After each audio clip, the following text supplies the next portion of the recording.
Good afternoon and welcome back to Asgard and welcome back to our Abyssalcraft tutorial. So, of course, last episode we were talking about the Abyssal Wasteland and we got our Azora's Dreaded Gateway key. Now the way this works, of course, is we can just right click and get a portal to the Dreadlands. But if we go over here and we shift right click, it makes the Abyssal portal. So we can go back to the overworld. So with this, of course, you can make whatever portal that you want. Now, if we step through this, we will, of course, end up in the Dreadlands. Now, from here, you can right-click to make the Dreadlands portal, and if you shift right-click, of course, it's going to make the Dreadlands portal again. There is no additional portal that we can make at the moment, but once we get the key to go to Omathal, we can actually make that portal here and the Dreadlands portal, and then go back to the Abyssal Wasteland and make, the two different portals there. All the keys, they basically stack up, so you only need one key. You don't have to have multiples for different dimensions. Now, this area is mainly comprised, and then there's that. This area is mainly comprised of two different primary biome types. You have your Dreadlands biomes and you have your Abyssal Night biomes. And if we go over here, you'll see that, God, what's going on with this army? That's those golems. This is a Dreadlands mountain biome. These are actually very important. We're going to be using those in a minute. But you'll see a variety of different monsters here, mainly comprised of Abyssal Night golems, and then there's Dreadlands golems, which were the red ones that we saw. There's also these demon animals. You'll find demon cows and pigs and horses and chickens and all that good stuff. You'll find these. These are little dread spawn creatures. There's different, basically, evolution stages for each of those. We may see some more, but there's a wide variety of them. Here's the Abyssal Night golems. This is a dreadling, which is basically one of those dread creatures that have evolved. And here we have some more demon animals. Here's a demon pig and a demon chicken. There's also sheep. And this right here is a Fist of Chuggaroth. It's going to kind of chase you around and attack you. These guys right here, these are very important. We're going to be needing these for progression. These are Dread Guards. And basically you'll find them pretty much across the dimension. I've noticed them in every kind of biome here. So those guys are very important because they're going to drop you some of these dreaded shards of Abyssal Night. And lastly, right here we have these lesser dread beasts, and you'll notice they move very, very quickly, and they will leave behind those little dread spawn that we saw. So these things can actually be a pain because they do move extremely fast. And of course will fly around you. They have 300 health, so they are a bit to take down. And the entire time they're going to be spawning those little creatures that can climb up walls too, might I add. And there's more dread guards, and we've got a dread beast there too. So anyway, back to what we do in this dimension is those dread guards that we were talking about.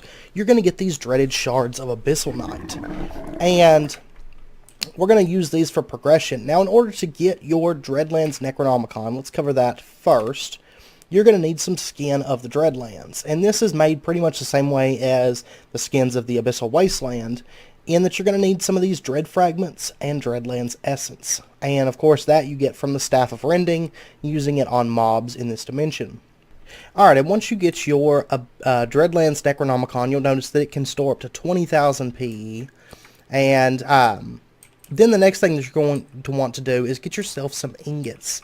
And these are crafted. You can either use the transmutator or the crystallizer. However, the crystallizer, you are going to need some blocks of dreadium, which require 9 dreadium ingots each. So initially, you're going to have to start with the transmutator, because that's how you're going to get your dreadium ingots. So once you get your transmutator, which is crafted with just some corellium bricks, a transmutation gem, liquid corellium, and refined corellium blocks. Once you get that, what you can do is you can take these dreaded shards of Abyssal Night that drop from those dread guards, put them into the top slot, and then at the bottom you're either going to use any kind of corellium based material, corellium plagued flesh, also crystallized. Once we get the crystallizer, you can put crystal based materials into this. So we'll throw that in there and you'll notice it's going to start running. Now every type of fuel that you choose is going to have a different length of time that it can transmute things. So for example, Corellian Plagued Flesh, it takes 2 of those per dreaded shard. But as you transmute the stuff, you'll notice that we're getting these Dreadium ingots, 1 for 1 on the shards of Abyssal Night. So not too bad. And then the next thing, if you want to get the crystallizer, which as you recall, it takes blocks of Dreadium. Other than that, it's fairly cheap. These Dreadstone bricks, of course, you can get those just by mining up this Dreadstone here.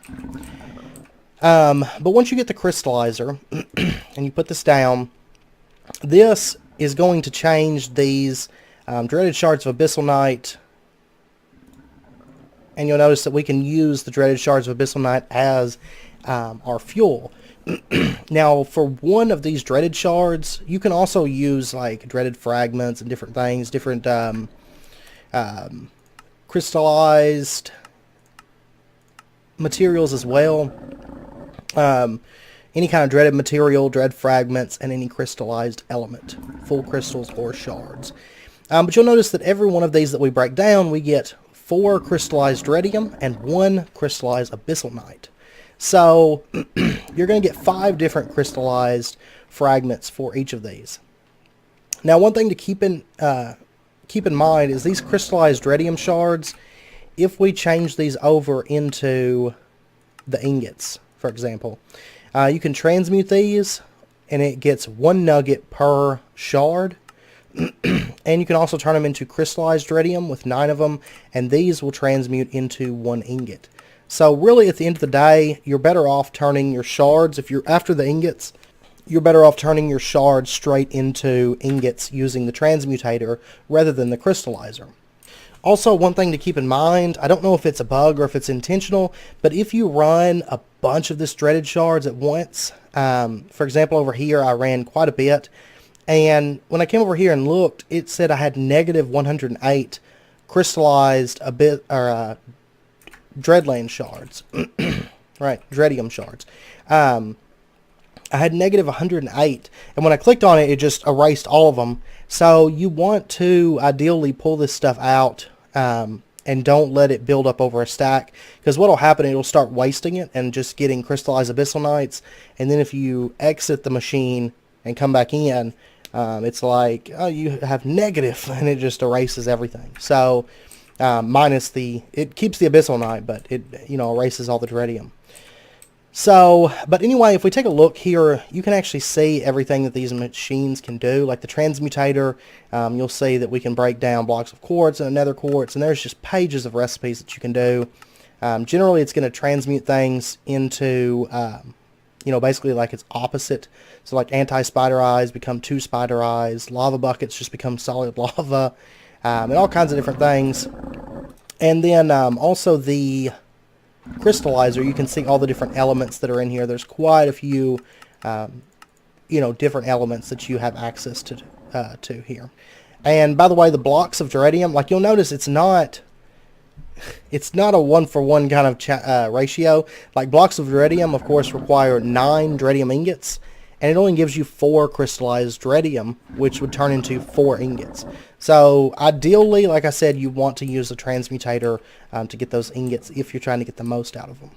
But anyway, once you have a fair number of that stuff, what you're going to need to do is do some rituals. And the first one here requires 20,000 PE. And it's going to require a little bit of Dreadstone, a little bit of Dread Cloth, some bones, and some Dreadium ingots, along with your Dreaded Gateway key. And that's going to get you the bottom to the Altar of Chagaroth.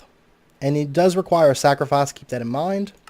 And then there's another recipe here that requires 3 Dread Cloth, a couple Dreadium ingots, a couple sticks, and a bucket, and that's going to get you the top of the Altar of Chagaroth.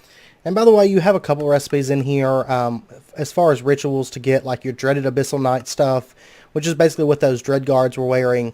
You can also do some infusion to give a weapon the Dread Enchantment, and this right here spreads the Dread Plague. There's some different rituals in here, but those altar pieces are going to be your primary focus while you're here as far as progressing. So I'm going to go ahead and grab a couple of those.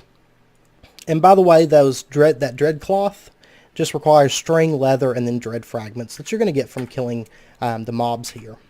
But anyway, once you have both your pieces to the altar of Chaggaroth, what you're going to do is you're going to come out to a mountains biome. It has to be a Dreadlands mountain. And you're going to have to dig down to Y level 40. And once you get down here, what you can do is put your bottom to your altar of Chaggaroth down, and then put the top on there. And it'll say, click on the top block to enter the lair of Chaggaroth. You can do that. And it says, I seem to have a visitor. Dreadguards, please devour our guest if you may. So as we progress through this, it's just a small little dungeon that you'll go through. You'll notice there's a Dreadguard spawner block. So let's go into Game Mode S, and you're going to have these giant Dreadguards spawning. So you'll have to fight your way through this, and it's pretty much like a lot of little mini bosses. You'll notice I'm getting some more of those dreaded shards of Abyssal Night.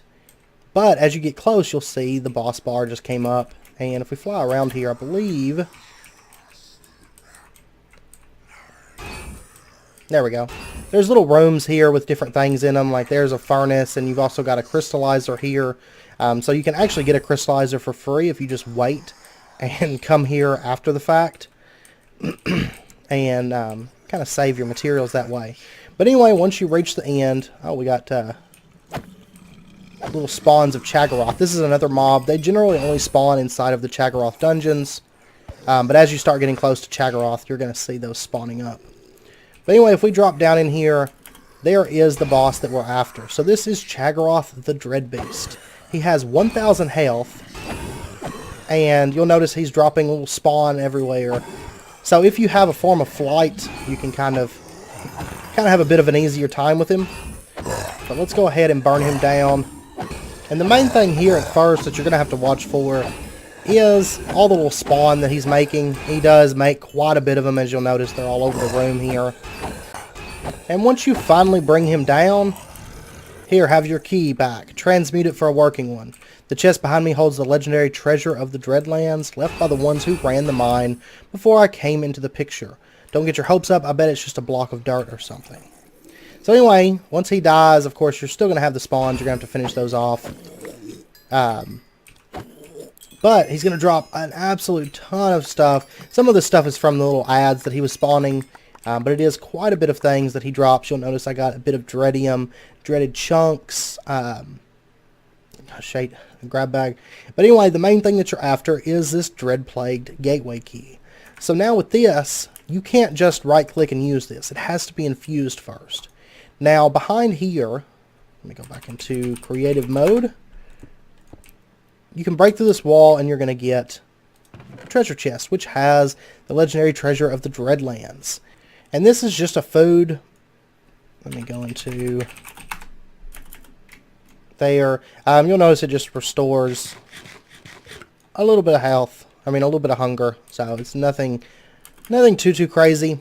But anyway, if we come back out, and once you kill him, if you just return back to where you were, this is actually going to be, basically where you drop the ritual. It spawns that dungeon right in there. So, for example, I just dug straight down. So if we, I started digging with the hammer instead. If we just go back out, you'll notice I'm back where I was, where I spawned up, or I went down, to go spawn the boss. So once you get back to your base or whatever, what you can do is you can take your new key that you found, this Dread-Plagued Gateway Key, throw it into here in your transmutator, and give it just a little bit of fuel, and it's going to transmute that key. And then you'll get Chaggaroth's Rylian Gateway Key. And this thing works as you would expect. We can right-click and make our portal to Omathal. And I'm going to end the episode there. Of course, next episode we'll come back and we'll briefly cover Omathal and the bosses and added items and stuff with that dimension. So anyways, I hope you guys found this video helpful. And as always, if you enjoyed it, be sure and hit that like button and go ahead and subscribe if you're not already for more daily videos. And until next time, as always, do take care, and I hope to see you guys then.